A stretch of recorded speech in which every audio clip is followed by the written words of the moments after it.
তোমার ছিল স্বপ্ন দেখার অসুখ, তুমি আপন মনে কথা বলতে। তোমার ছিল বিষম দুঃখ, তুমি কখনো নদীর পাড়ে একলা যাওনি। তোমার ছিল ছুরির মতন ধারালো রাগ। হঠাৎ যেদিন হাতে তোমার কাঁটা ফুটল, গোলাপ গাছটা লণ্ডভণ্ড করেছিলে, মনে পড়ে না? শুধু কি তাই, প্রজাপতির ডানা ছিঁড়েছি, কত খেলনা কেড়ে নিয়েছি, অন্তত 3 ডজন কাচের বাসন ভাঙা, সব মিলিয়ে।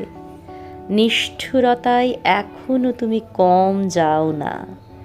বিদায় শব্দ কঠিনভাবে বলতে পারো, রুমাল দিয়ে মুখ মুছলেই মিলিয়ে যায় অনেক স্মৃতি। তোমার ছিল দয়ার শরীর, সারা জীবন ভালো না বেশে দয়া দেখালে, লাজুকতার আড়ালে এক অহংকারী। ভালোবাসা তো পারস্পরিক, আমায় কেউ ভালোবাসেনি। ঘোর দুপুরে অভুক্ত এক ক্লান্ত কিশোর, কেউ কি তাকে কাছে ডেকেছে? তুমি অনেক রাত্রিবেলায় সিঁড়ির মধ্যে বসে থাকতে, নিচে কিংবা উপর দিকে। কোথায় যাবে ঠিক জানো না। এটাই তোমার মূল সমস্যা। পূর্ণিমায় বা অমাবস্যায় পথ খুঁজতে ভুল হয়ে যায়।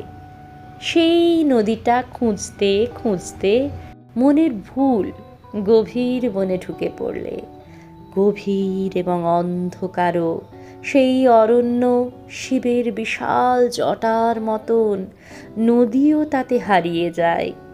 নির্জনতার উদাসী রব জ্বালা ধরায় বুকের মধ্যে, উচ্চাকাঙ্ক্ষা নত জানু।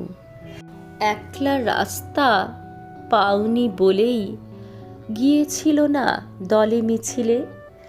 আইসক্রিমের কাঠির মতন আবার আমি পরিত্যক্ত। এটাও একটা বিলাসিতা, নিজেও জানো। তুমিও বুঝি বিলাসী নও, যেমন তোমার স্বপ্ন দেখা। সর্বনাশ ও স্মৃতির দুঃখ স্বপ্ন এখন এসব দেখায়। নারীর কাছে গিয়েছিলাম, আছড়ে কামড়ে রক্ত পাগল।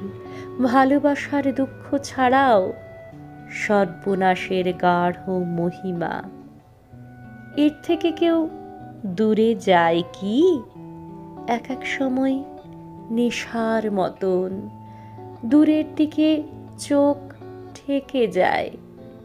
দূরত্বকে শান্তি বলে মানতে হঠাৎ ইচ্ছে করে। যেমন দূর ছেলেবেলার দুঃখগুলোও মধুর, যেমন বাইরে এসে মনে হয় না চমৎকার এই বেঁচে থাকা।